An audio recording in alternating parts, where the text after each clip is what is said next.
was coming here from, where was I coming from? From Barquisimeto. I took a bus. I had no clue where I was going to stay. And then I met this guy on the bus. I was actually sitting next to his aunt, right? And as soon as I get off the bus, I went to go meet, I went up to him to talk to him, to ask him where I could find a hostel in the center of town here. But it was Sunday, and he told me there was no hostels anywhere. Okay. So he told me he was waiting on his aunt. He couldn't find her, but he had internet in his house, and I could go connect on the internet and see if I could find somebody to stay with through this webpage that I travel with. And turns out the woman I was sitting next to on the bus was his aunt. And when I got to his house, we all rode to his house together.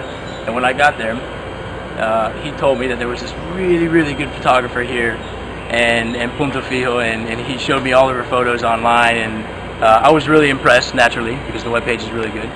And so I showed him my photos, and we exchanged information and stuff. And then I finally found somebody on this webpage for travelers, and it happens to be the Oops neighbor.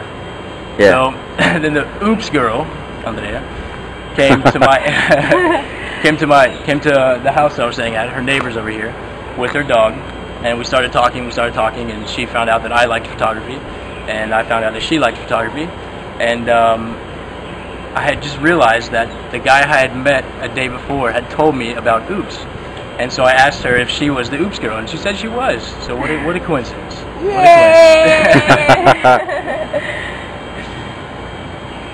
So now I know the best photographer here in Punto Fijo.